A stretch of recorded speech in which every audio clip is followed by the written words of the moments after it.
Once upon a time in Greenland, there lived a little boy with his parents and his aunt. He was blind from birth, but he had an extraordinary ear, and standing on the beach by his house, he could hear a whale singing deep in the ocean or a seagull crying hundreds of miles away. The boy's parents adored him, and his keen ear saved their lives many times. But the boy's aunt, his mother's sister, was a strange old woman who shouted at ravens and grumbled at dinner time. "It's all right for some," the aunt muttered to her sister.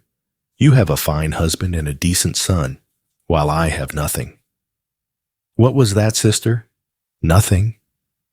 This grumbling went on night after night until one day the boy's mother had had enough. "Sister, I can't deal with your jealousy anymore. Get out. Find some rock to sleep under. Surely it will be more comfortable than the bed you're always complaining about." So the aunt left, grumbling and kicking rocks along the beach.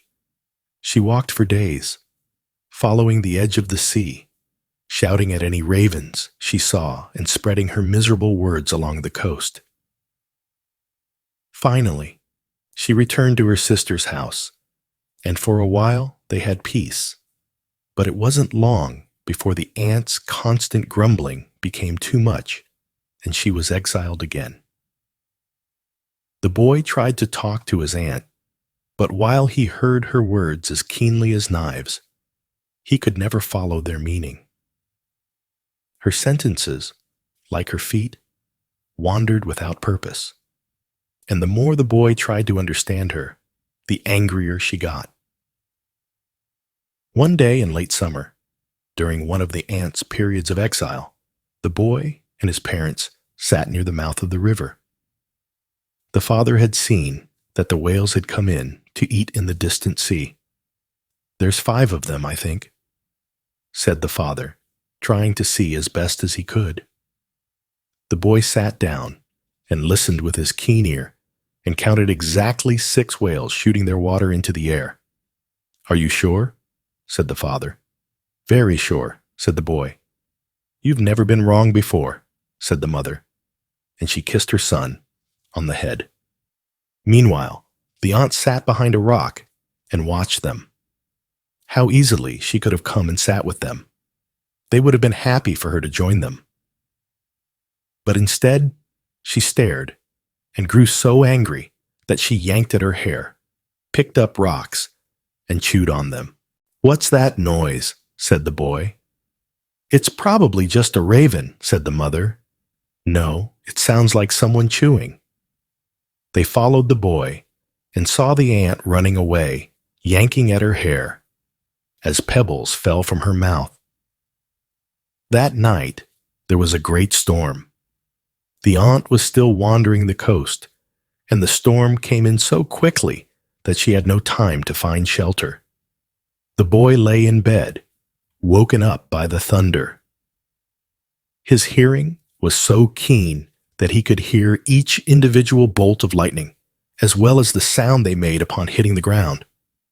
Bzzzt, whap, bzzzt, whap, bzzzt, bam.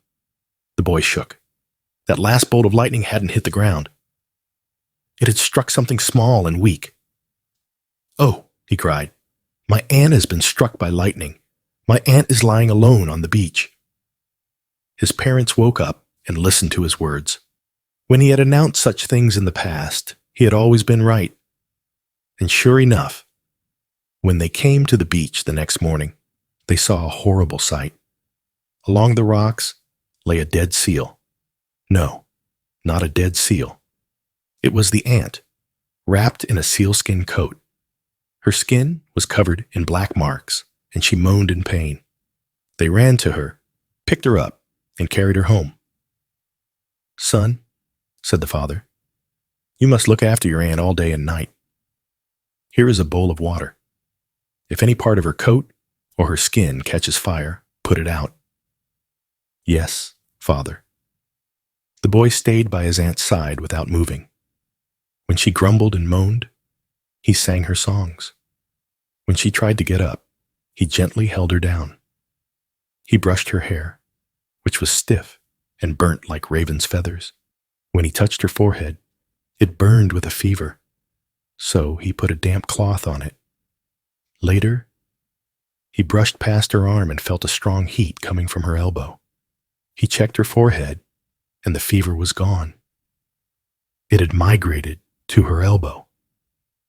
So he moved the damp cloth to the old woman's elbow and called out to his parents, "Mother, Father, my aunt's fever is migrating."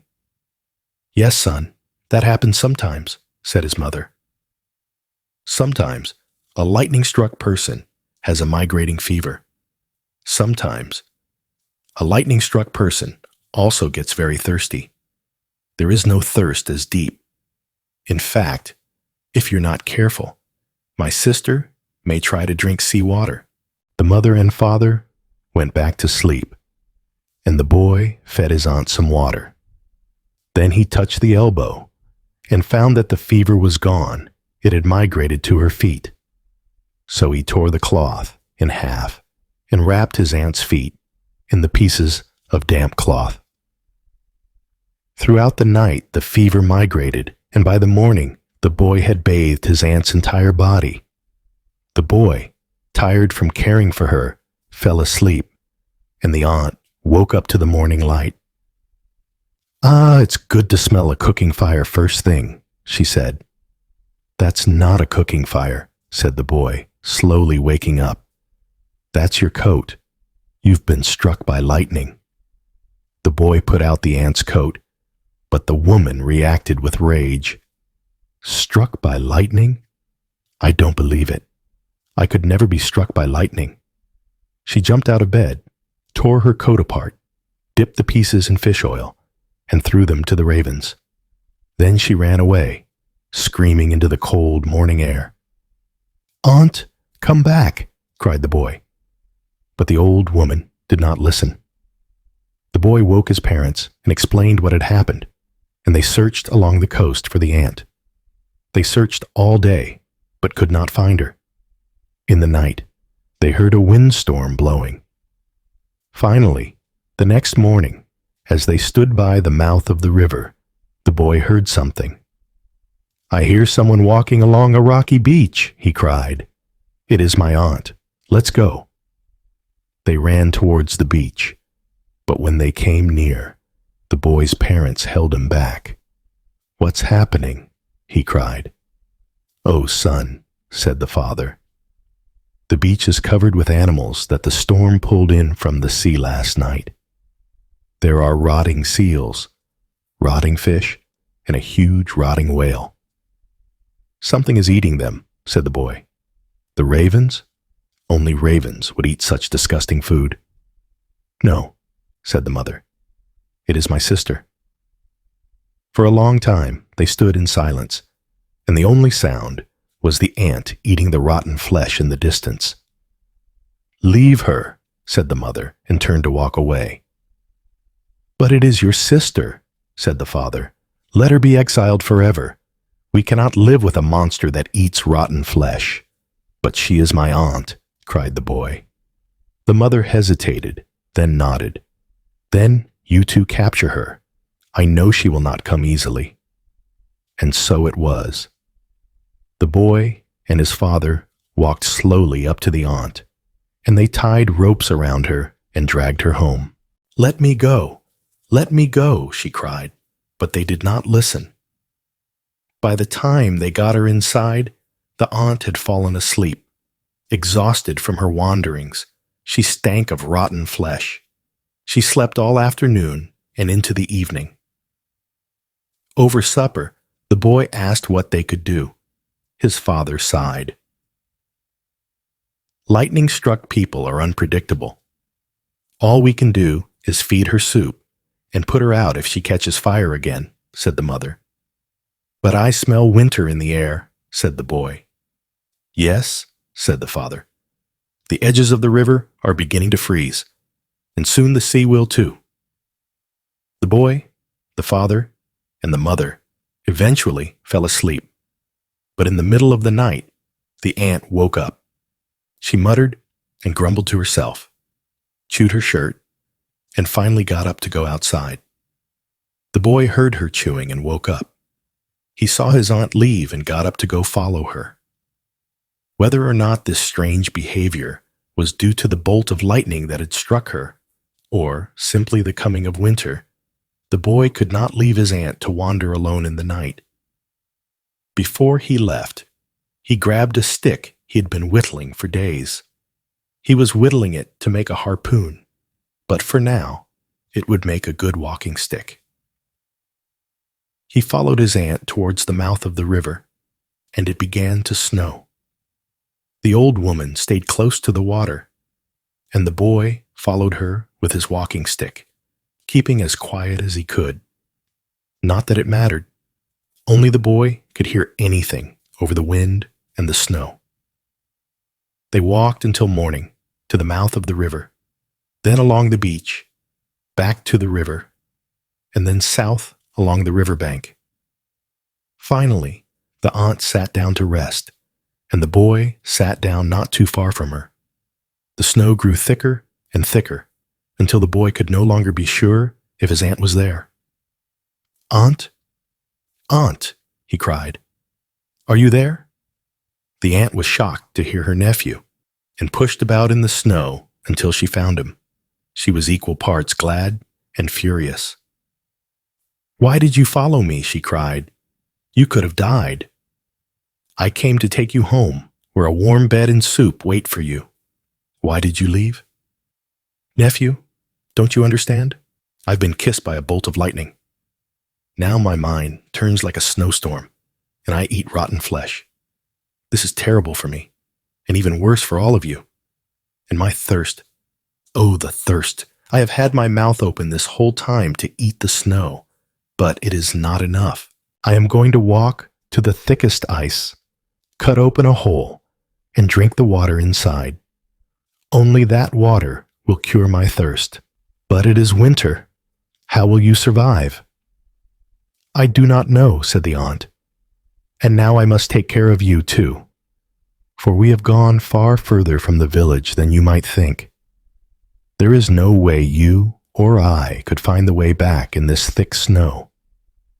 Come, your aunt will protect you, though she can barely protect herself. I have a seal oil lamp, and I will build an igloo, and we will wait until the ice breaks up, and you can find your way home." The boy was shocked. He hadn't realized how far they had gone, how much danger they were in. And still, his aunt insisted on saying things like "you will find your way home," as if she wasn't going to come back with him. The aunt took the boy's hand and walked onto the river ice. She used the boy's harpoon, and although it wasn't finished, she was able to cut out some pieces of ice to make an igloo. They sat together in the igloo, staying close for warmth, and lit the seal oil lamp above them. Day after day, the snow fell. There was little food, only what the boy had in his pockets, and a rotten fish that the aunt had hidden in her coat. Fortunately, the boy had his knife with him, so he spent his time whittling away at the harpoon.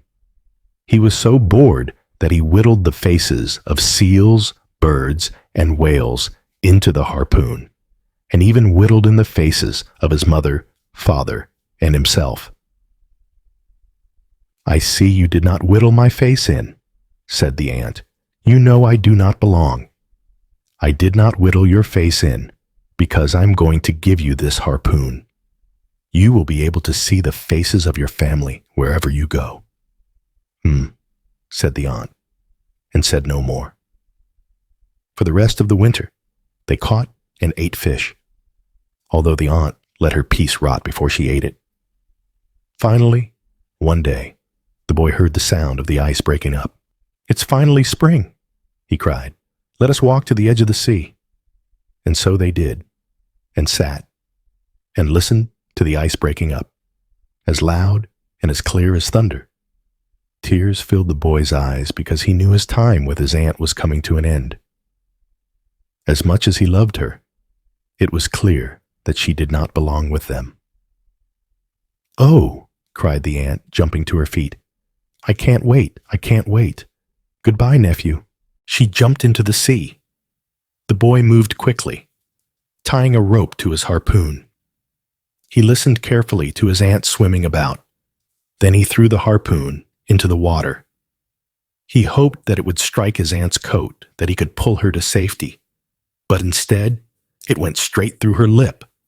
The aunt cried with pain and shouted, Nephew, nephew, why have you done this? The boy panicked and cried, Aunt, where are you? Then suddenly, a wave rolled in, and the boy felt a pair of old hands around his ankles. His aunt pulled him into the water. Down they went, swimming deep below the surface, and the boy was sure that he would drown. But just then, his aunt swung upward and headed towards the air. Something happened in the water.